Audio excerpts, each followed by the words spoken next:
नमस्कार, मैं सुष्मिता मिश्रा। आप देख रहे हैं 4 PM न्यूज नेटवर्क।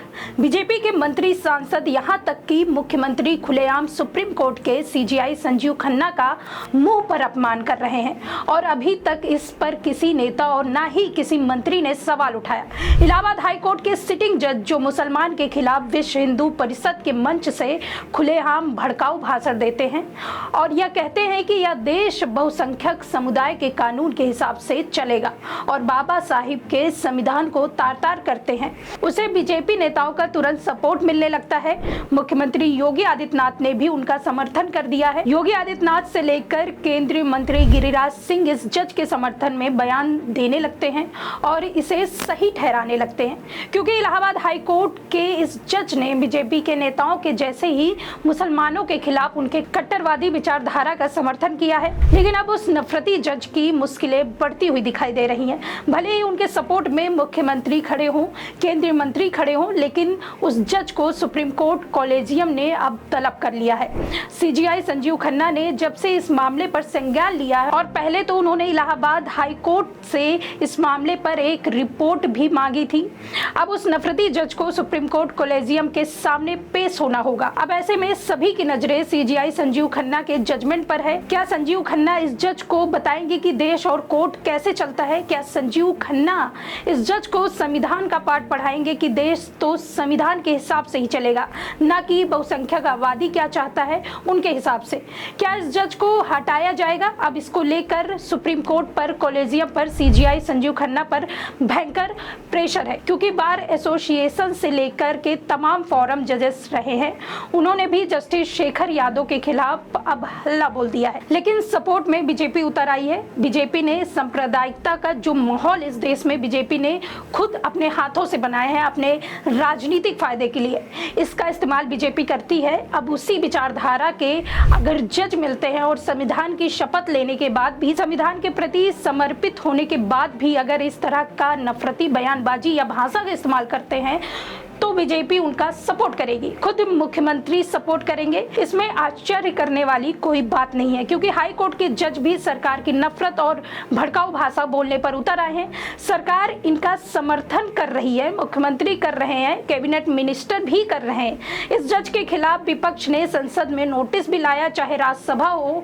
लोकसभा हो, यानी कि इस जज को हटाने की प्रक्रिया संसद में शुरू हो चुकी है। इस बात पर उत्तर प्रदेश के मुख्यमंत्री योगी आदित्यनाथ ने जो बयान दिया है वो आप सुनेंगे तो चौंक जाएंगे। आप ये बयान सुनिए। क्या आश्चर्य होता है, मुझे आश्चर्य होता है कि आखिर आप मानते किसको हैं?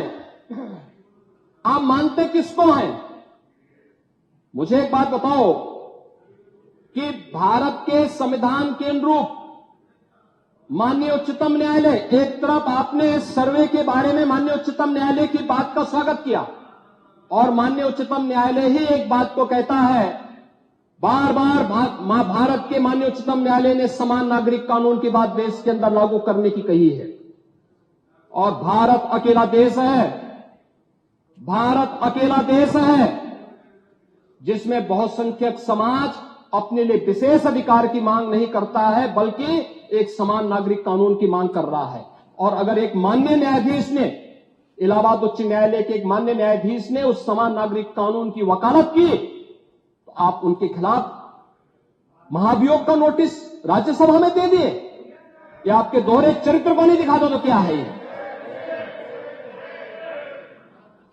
आखिर दुनिया के अंदर यही हो रहा है, लेकिन भारत के अंदर बहुसंख्यक समाज कह रहा है कि साहब एक समान नागरिक कानून लागू करो।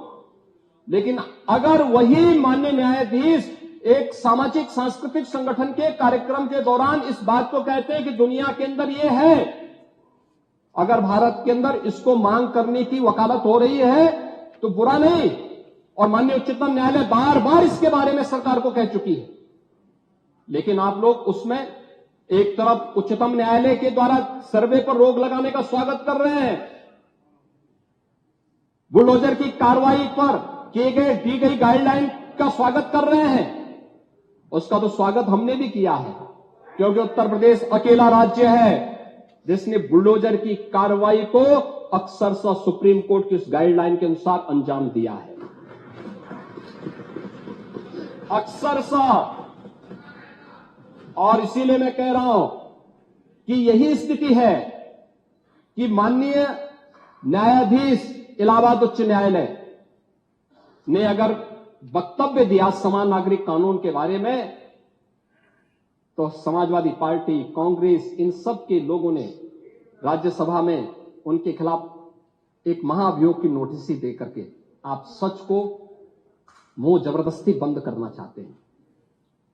और वहीं पे नहीं किया आपने, यहां पर भी आप चुप नहीं रहे। राज्यसभा के माननीय सांसद, माननीय सभापति तो भारत के महामहिम उपराष्ट्रपति भी हैं, उनके खिलाफ भी अविश्वास प्रस्ताव की नोटिस दे दी गई, इसलिए क्योंकि उन्होंने सदन स्मूथली चलाने के लिए सदन के सभी पक्षों से कहा। एक सभापति के रूप में, एक चेयरपर्सन के रूप में उनकी जिम्मेदारी यही है, उन्होंने इसी बात को कहा। लेकिन एक किसान का पुत्र कैसे इतनी बड़ी कुर्सी पे पहुंच गया, ये लोगों को अच्छा नहीं लग रहा, ये अच्छा नहीं लग रहा है, इसलिए अविश्वास प्रस्ताव को नोटिस। चुनाव के दौरान चुनाव आयोग को कटघरे में खड़ा किया गया, चुनाव आयोग को कटघरे में खड़ा करने का प्रयास, यानी जबरदस्ती आप गन पॉइंट पर अपनी बातों को मनवाना चाहते हैं संवैधानिक संस्थाओं से। मुझे लगता है ये चरित्र अच्छा नहीं है, ये स्वस्थ लोकतंत्र के लिए अच्छी परंपरा नहीं है। हमें संवैधानिक संस्थाओं का सम्मान करना सीखना होगा। तो सुना आपने, जिस तरह से नफरत सोच के साथ, नफरत वाली राजनीति के साथ जिनका विचारधारा मैच करता है, उनके समर्थन में खुद मुख्यमंत्री उतर आए हैं। भले ही वह संवैधानिक पद पर बैठे हैं, भले ही उन्होंने संविधान की शपथ ली हो, भले ही संवैधानिक पद पर बैठकर उन्हें उस तरह की बयानबाजी जो बीजेपी अक्सर अपनी रैलियों में करती है, वह बयानबाजी एक जज को शोभा नहीं देता। लेकिन अगर उनकी भाषा बोलने की शैली, उनकी विचारधारा बीजेपी के साथ मैच करता है, तो बीजेपी के तमाम नेता मंत्री, यहां तक कि मुख्यमंत्री भी उनके सपोर्ट में उतर आएंगे। और इस जज के केस में हमने यही देखा है, जिस तरीके से भारतीय जनता पार्टी संविधान के खिलाफ जाकर इस जज को सपोर्ट करती है। फिलहाल के लिए जज को नोटिस भेज दिया गया है, उनको बुलाया भी गया है, सुप्रीम कोर्ट ने उनको तलब भी किया है। जो फटकारा है इसके खिलाफ जाकर के इस जज के समर्थन में जो भड़काऊ बयान या मुसलमानों के खिलाफ दे रहे थे, उनके सपोर्ट में आज पूरी तरह से बीजेपी की फौज खड़ी हो गई। यानी बीजेपी सिर्फ इतना देखती है कि कौन सच्चा है, कौन झूठा है, कौन सही है, कौन गलत है।